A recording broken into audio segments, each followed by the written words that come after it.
Welcome to your Mamamoon podcast, with interviews and tips from real life for your pregnancy journey from belly to baby. We are Tessa and Nina, and we are passionate about motherhood. Our goal is to give you tools towards a beautiful and empowering experience during labor and a smooth entry into life as a mom.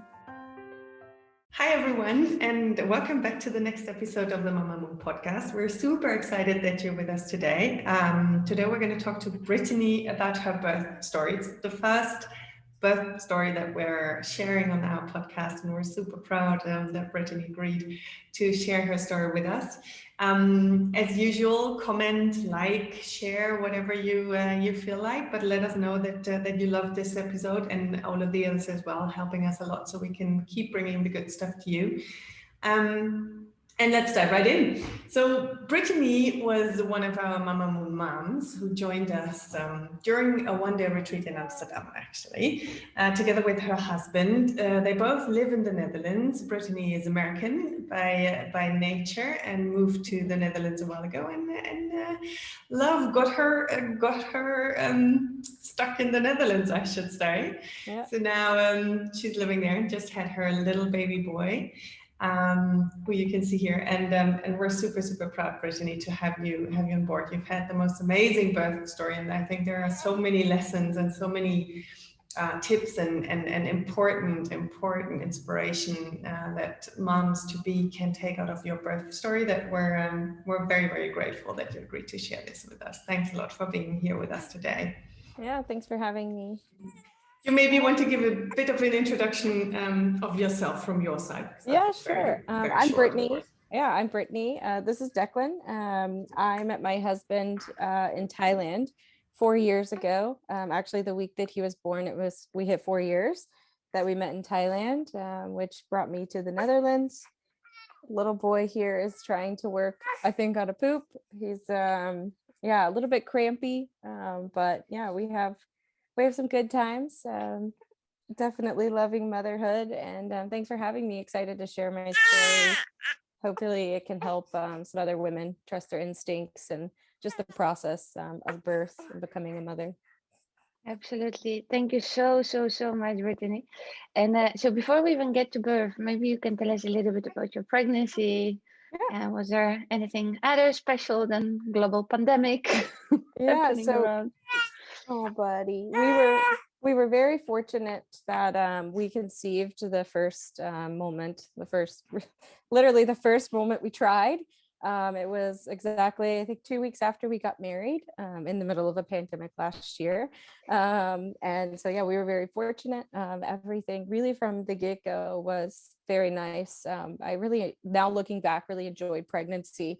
Actually, I'm sad to think that I may only get to experience it a couple times because I loved it so much. We found out at my 19-week appointment that I had partial placenta previa. So my placenta, for those mothers that may not know what that is just yet, it means that your placenta is just a little bit too low to the cervix or the birth canal, which can cause some issues throughout pregnancy and also with birth. So that sent us kind of from our normal midwife, what, here in the Netherlands, everyone, goes to a midwife, not necessarily a gynecologist or a hospital, but that actually sent us around 19 weeks to a hospital to see a gynecologist, a specialist, just to make sure that everything was going well. And so from 19 weeks onwards, we were seen not by a midwife, but actually at the hospital. But other than that, pregnancy was great. It was beautiful. Looking back, it's hard to believe once they're here that you were even pregnant and carrying a little baby. But I just really enjoyed pregnancy. Beautiful. You were also in amazing shape. I know that when we met you in the one-day retreat together with your husband, it was amazing to see all the things that you were doing. So you've really made an amazing effort to prepare yourself for birth and postpartum. And you were already telling us, all the courses and all the activities that you did during pregnancy to also enjoy your pregnancy to the max. Can you tell us a little bit what you liked most and what you found most helpful during your pregnancy? Yeah, well, definitely prenatal yoga I was a yogi before I was ever pregnant. I found it a little bit more difficult to stay motivated, especially, throughout the entire pregnancy. It wasn't necessarily first, second, or third trimester. It was just difficult to kind of stick to a routine.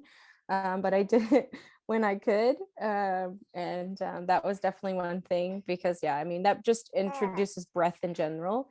And then definitely hypnobirthing. I started very early on reading about hypnobirthing and trying to just have a positive birth experience.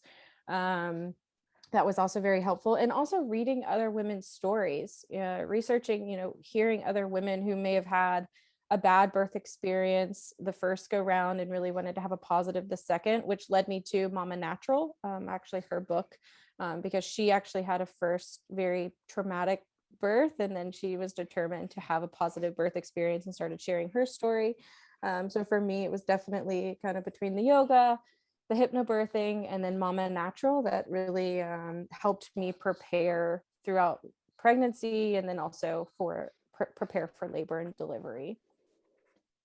It's so beautiful, and it's so true also that indeed listening other women's stories makes you so much stronger.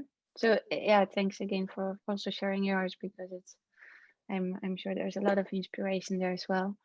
And talking about the birth, Lisette, so let's get to the topic. So tell us a bit, how did it start? Did you have any signs? When? How? So so the week of my due date, so he was born on the 31st of January, which was his due date.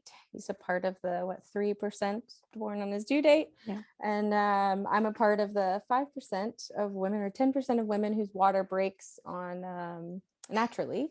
So he was born on the 31st, and he was actually born on a Sunday, but it was only 15 minutes into the Sunday. So we'll say 4 days prior to his birth, I lost my mucus plug, which is the bloody show for those women who were learning all about pregnancy. And so I was really, anticipating labor to start. I was speaking to my doula. Which, okay, let me just back up. I actually decided to have a doula because we were at the hospital, and at my 35-week appointment, they told me that the placenta was still too low. So sometimes the placenta can grow up. And when the placenta does grow up a little bit throughout pregnancy, you're able to give birth at home here in the Netherlands. Unfortunately, mine was less than 2 centimeters from the birth canal. So therefore I did need to give birth in the hospital. We made that decision to have a doula once we were advised that we needed to give birth in the hospital. We just really wanted to have someone there to kind of help advocate through us, to keep it as natural as possible. So we had decided to have a doula, and her name was Alejandra, and we were just very, very thankful to have her throughout the process, even leading up to delivery. And we were at a hospital from 19 weeks until 35 weeks in Amsterdam. And just once it came down to the decision that we needed to have a delivery in the hospital, and I was actually saying my birthing kind of the plans and, wishes, we were kind of shot down, and I didn't really have a good feeling, nor my husband, about kind of the plan to deliver at that hospital. And I just remember thinking during that visit, I feel like I should change hospitals. And I voiced that to my doula once we made that decision, and the doula recommended another hospital. And it kind of sat with me, I think, for a week. So from 35 to 36 weeks, I made the decision to change hospitals at 36 weeks. And thankfully, I'm very much a believer that things should kind of just happen very naturally. And it did. The switch from one hospital to the next, just the woman I spoke to at the new hospital was just lovely, and she handled everything for me. And she actually reached out to the other hospital and my general practitioner, and she was like, oh, we're going to see you, let's see you tomorrow, you're 36 weeks. So it just happened very easily, and that already just felt very good to me. And I just remember calling my husband, being like, babe, it's already all worked out. And in a matter of a couple hours, the woman worked it out for me. So we switched hospitals, and we were seen the very next day from the time we switched. And it was just a smaller practice, and the doctors were just, they were just lovely. My husband and I both just felt so good that we made the decision to switch. And we were actually like looking forward to having our delivery there, to the point where once I had my birth plan and I printed it out, a gynecologist sat down with us, our doctor sat down and went bullet point by bullet point with our birth plan, wrote notes on the birth plan. So we just were really, really glad that, we followed our instinct to, after having our entire pregnancy seen by one hospital, that we made the decision to switch. It just made us feel more confident going into our labor and delivery. It's so we so switched. super important and so brave of you as well, because it was really late. Yeah, it was I mean, 36 weeks. yeah, and you're building, I mean, the baby can come from 37, right? So you're building that relationship. So very bold move, but so, I mean, Important. yeah. I mean, looking back, we just know, had we not made that decision, it would have been such a different birth story. I probably wouldn't be able to sit here and speak to you about such a positive birth experience, because the hospital that we moved to just from the get-go was like, yep, we can do that, we can do that, we can do that, a birth tub, we can do that, laughing gas, we can do that, sticking to a birth plan, we can do that. I mean, it was just, they were really about knowing and understanding my wishes and keeping to it. And now looking back, even throughout the entire labor and delivery, they also just really stuck to our birth plan. So we were just really happy. So my mucus plug broke 4 days prior. I was expecting labor and delivery to, or labor to kickstart, and it didn't. And then fast forward 2 days later on Friday, I started feeling just Braxton, like longer, stronger Braxton Hicks. It just really, I could tell it was like the very start of labor. So I was really hoping, okay, it's going to progress. And then Friday night, around 10 o'clock, my water broke. I just felt this natural, I felt a Braxton Hicks. I felt the contractions stop. And then I just had this instinctual urge to squat. And I was like, I think my water, and I just squatted and my water broke. And it was the weirdest thing. And I just yelled to my husband, I was like, my water just broke. And he was like, okay, don't panic. I was like, I'm not panicked. I'm just excited. And so we came upstairs and we spent the better half of that was our Friday night. He was on the bed. We were trying to time contractions. It was very confusing because I was feeling contractions, but they weren't strong. And I'm like, I'm not in pain. I'm not feeling any kind of pain. I just don't know. But, you think your water's broken, that, okay, am I just not feeling the right type of contraction? So my water broke. There was just still no contractions. So we called a hospital, and the midwife and the doula, and they're just like, okay, we're just trying to get some rest. And so I called the hospital several times. I'm like, are you sure I shouldn't come in? They're like, no, just try to get some rest. I promise, just get some rest. And she was like, look, if nothing happens, how about you just come in the morning? That's one thing that we also loved about our hospital. Like, just come in, we can talk about it. We'll check you. So we got some rest. I did get some rest that night. And at 9 a.m. in the morning, I still didn't have any like strong contractions, but we went into the hospital. I was 1 centimeter dilated. My husband and I pretty much at that point, they still were honoring my birth wishes. Like, we can naturally do this safely for 72 hours. But my husband and I, we decided to stay at the hospital. At that point, we were like, okay, we're not leaving the hospital, I don't think, without a baby, because we had already packed up and went to the hospital a couple of times to get checked. When my mucus plug broke, they kept me in the hospital through the night. So that week, it was kind of exhausting. We had made a couple trips to the hospital.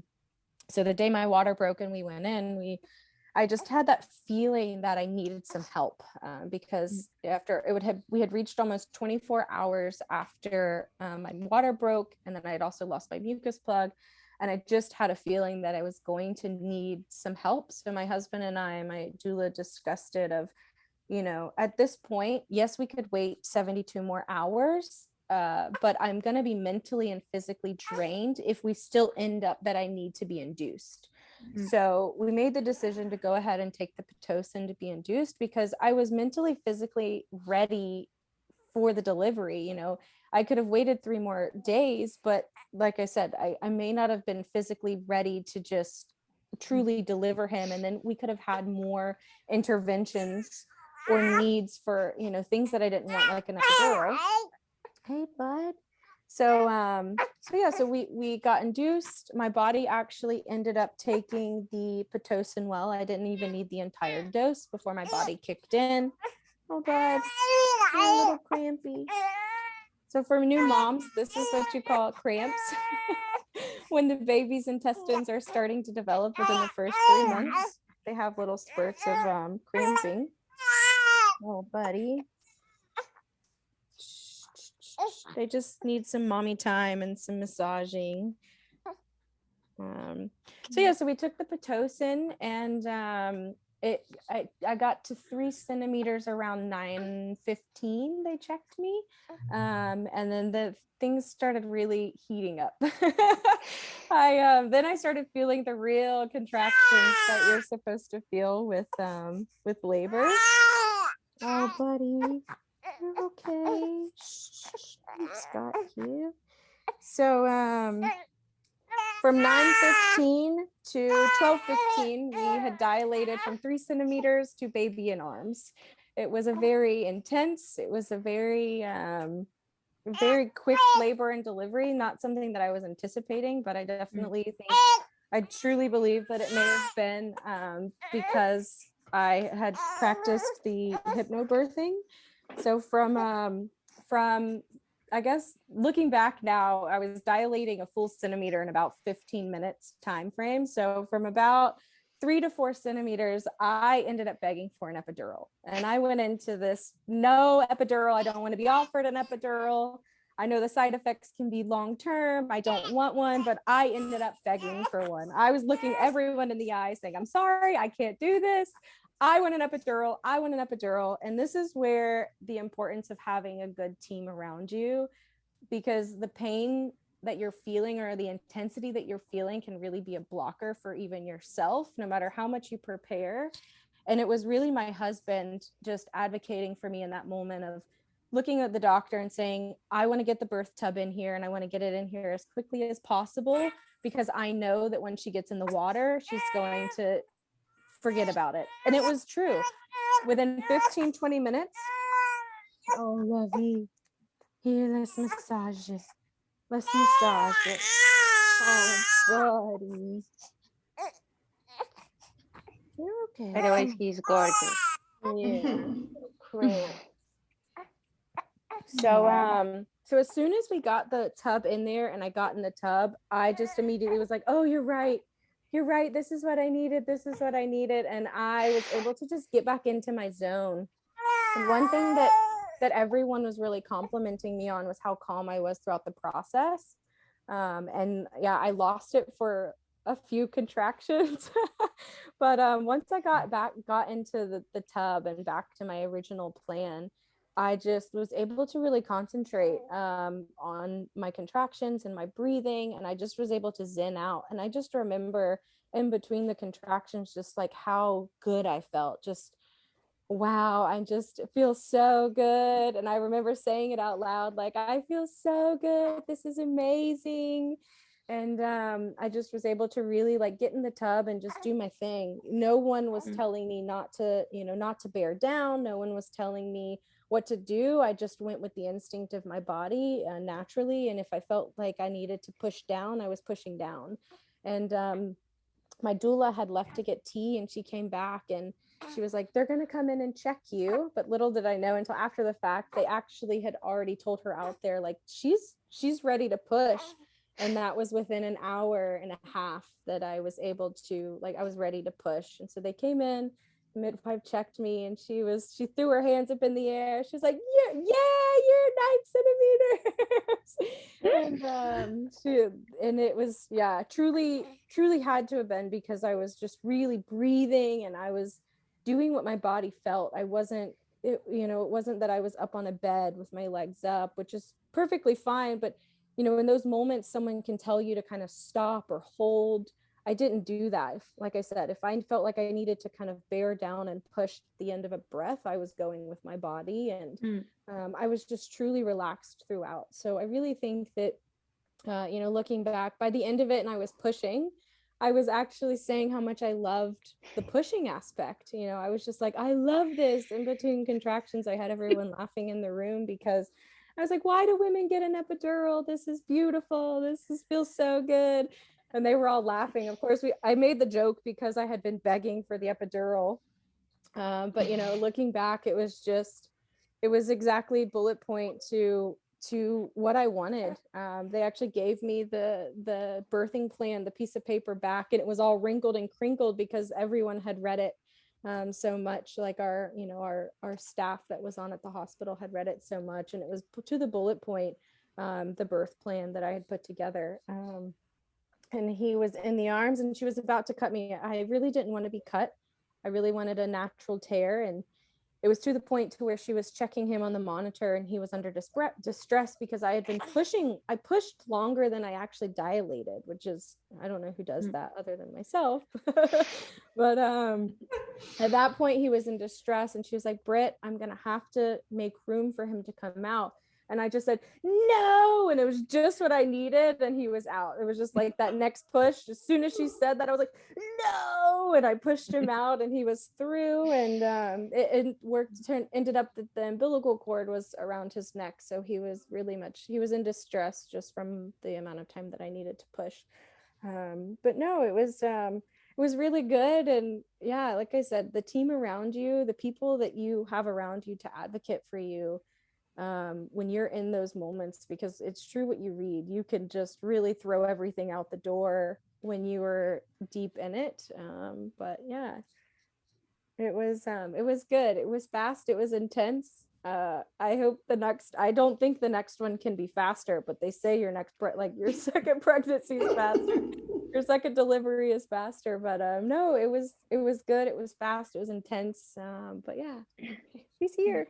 Perfect. He's there and he's gorgeous. Brilliant. Wow, it's such a cool birth story. I think there are so many elements in there that are so helpful to hear for moms that are about to deliver, right? About trusting your guts when you choose your hospital, even if it's last minute and you might be insecure about setting up I've got an ambulance coming through, sorry.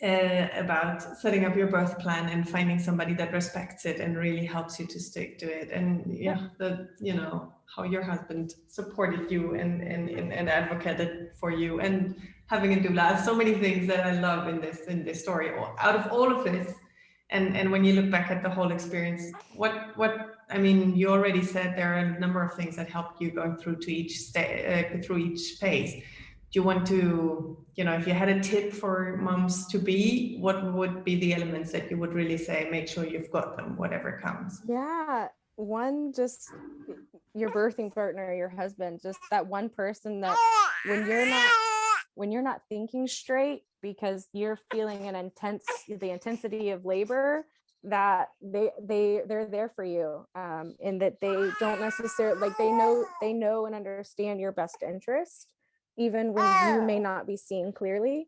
And yeah, definitely the breathing, just the relaxation, because that's key. I truly believe that the reason I opened so quickly is because I was so relaxed. I was truly just, okay, relax. And my affirmations were in my head the entire time. I had a playlist. I'm spiritual. I had my, a worship playlist on. So I just truly believe that, that the preparation of, okay, what affirmations am I going to have in my head the entire time? What music do I want to listen to? Just really helped me in throughout the labor process. Oh, no, bug. Give him a cuddle. Yeah. Sweetie pie. And it's I mean, I love the story, Brittany. I mean, I could feel the oxytocin, and the sparkle in your eyes. It's just so beautiful to watch. So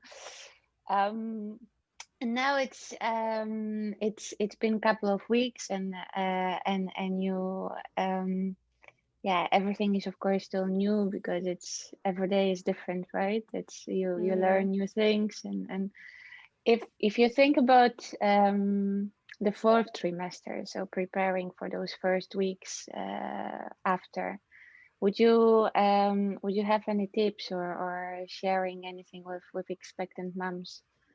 Yeah, I childcare. think for me, now that I've experienced the fourth trimester, is that allowing your body to heal. I was expecting my body to just, I guess, be healed within a week, be able to sit within a week. And no, like I really needed 3.5 to almost 4 weeks to even be able to sit comfortably. And I guess I wasn't really expecting that. So just definitely allow your body what the time that it needs to heal, and that, the learning process for breastfeeding, if you're going to be breastfeeding. And definitely, I also say work with a lactation consultant. I still, even 6 weeks last week, had my lactation consultant on the phone. And really those first 6 weeks, I still am learning, what breastfeeding means. I'm still just constantly texting and messaging with my lactation consultant. And also just that you can't have any expectations of any type of schedule. We don't use the word routine in this house. We still, 7 weeks in, are using the word rhythm, because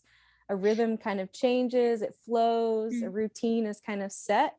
And I just don't feel like with a newborn you can expect to really have any type of routine, from sleeping to eating to every day is different. And we just start going with the flow, and having grace with ourselves of knowing and understanding that we're learning every day. And yeah, just even right now, I thought maybe he would fall asleep during this, and he didn't. He's cried and been crampy, and you just never know how it's going to go. You just have to, and you, in those moments, I could have said, okay, let's turn this off, he's crying, but it's just what's natural. Babies want to be close to you, and if I put him down, it would have been worse. But that's the thing, is I'm getting to know him, of like, I know he wants to be close to me, and the dishes can wait, the laundry can wait. I just kind of take those moments to sit down and hold him, because they're so short. The amount of time that he wants to hold me and wants me to hold him. And I just know that these months are going to go very quickly, and this time is going to go very quickly. So I'm just really taking the time to sit down and enjoy it, because I know it goes in the blink of an eye. Beautiful. So, and it's so true. It's so, hold him tight. Take all the cuddles in the world. They Yeah. grow so quick, so quick.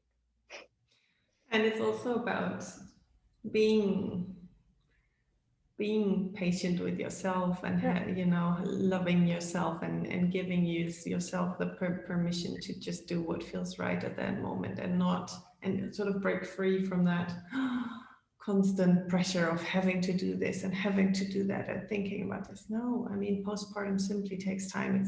We've had a few other podcasts with birth professionals, and it's always the same pattern that comes back, is new moms then tend to want to recover too quick. They tend to want too much too soon, and sort of put themselves in this situation of expectations and pressure and hurry. And looking at it and looking at you just got to ask yourself, why do we all do that to ourselves? Why not give ourselves the patience and the time that it simply needs? Yeah, someone told me there's a lot of kind of pressure also in kind of Western society of, that you need to separate from your baby, you need to put them down, you need to quickly be, skinny again, or lose the baby weight. And we've kind of just done that to ourselves. It's society that's kind of made us think, as women, as new mothers, that we need to put things down. And then we as mothers, we put a baby down and let them cry to try to separate from them, and you don't feel good about it. So it's, again, throughout pregnancy and labor and delivery, you're trusting your instincts. But also, I've found that as a new mother, you trust your instincts. If you feel like you want to sit down and hold your baby that's crying because they need to have a cuddle, then trust that instinct. Don't think that just because you've read a book on sleep training and it says that you need to put your baby down for them to cry for an hour, but then you feel bad about it. It's also about trusting that instinct. It's just, okay, I'm going to pick up the baby because it's crying, and my instinct is to stop my baby from crying. You trust that instinct as well. If it feels like you want to, nurse the baby because they're crying as well, then nurse the baby. Just because they just ate an hour ago, it's still, trust your instinct. You don't have to feel guilty about these things because you've read that you shouldn't do it. It's just, you still, as a mother, know best. You know best. it's okay to get advice and hear stories, but still, if that advice and those stories that you hear or you read aren't what you feel is what is right for you and your baby, then I still believe that you trust your instinct. Yeah, I so absolutely agree. So absolutely agree. And you know, Brittany, at the end of the podcast, we always ask for a golden tip, but you've given so many already. And you know, it's like it's beautiful. If there was one thing, because I loved everything what you said about going with the body and trusting your gut and learning every day and looking at it as a rhythm. But if there was one thing that, for example, you would pick or maybe add something new. Yeah, I think just educating yourself as much as possible. You know, it's just, I don't think a lot of women even know about like hypnobirthing. And I think you just even educating yourself of and really trying to think through. You can't just show up and have a baby. You know, just trying to educate yourself as much as possible, and you know, realize that there's tools out there that are natural outside of medicine that can really help you through it to be just a beautiful experience. And if there's one thing that I can describe, you know, my Crom's work asked me to describe my labor and delivery in 3 words, and it was just beautiful, spiritual, and intense. Those are the 3 words that I describe my labor and delivery, because you know, I had the mindset and I just got to really feel my body doing what it was designed to do through every step of the way. And I think that, you know, coming out of it is intense in the moment, but coming out of it, you just get so much out of being able to feel your body go through it in its natural state. I mean, I just remember even acknowledging in my head the ring of fire. I was like acknowledging, I was like, this is what the ring of fire is. And I just remember like loving being able to acknowledge what I was feeling because I was able to feel it. And, you know, I can't say that I would have, you know, had I been in labor for 30 hours, that I wouldn't have had a different, you know, outcome, that I may have, you know, asked for some relief because I was lucky to have such a fast labor. But no, I'm really thankful that, you know, for this birth, and, you know, that this story leads me to having a natural, quick, you know, being able to feel and experience everything, because you don't know what the next one's going to be. The baby may be breached. I may have a full placenta previa, you know, it may be very different, but I'm just so thankful that I have this story to tell. And just no matter what, it's trust your instincts. It's what's healthy for you and the baby at the end of the day. Baby, come on. And you have a beautiful, beautiful baby boy with you. Yeah. Oh, love you. Perfect. Well, thanks so much, Brittany, for sharing your birth story with us and sharing all those tips and all that advice. I really, really think it's what you said in the beginning as well. It's so important that we start to share our birth stories more freely and more. Especially also the positive birth stories. We're also used to telling each other the horror stories of birth, but that just doesn't help anybody when you prepare. So let's make sure we pass on the positive examples, because they are just so much more helpful. It's also the mindset, you know, because it's going into it with a mindset that you want to have a positive experience. It makes any of the hiccups, or let's say the negative things that may come, it makes you turn it into a positive. You know, I could have easily said me being induced was a negative, but at the end of the day, I wanted to have a positive mindset coming out of it. So I see it as a positive, and my body needed it. I needed the push, and, you know, I had still had a beautiful labor and delivery, even with the help of, you know, modern medicine. And you were fully in control, huh? So that's I think, which is it's so important that you were in control, that you felt in control, that those were your decisions. That was and that's where you are feeling really like a superhero at the end.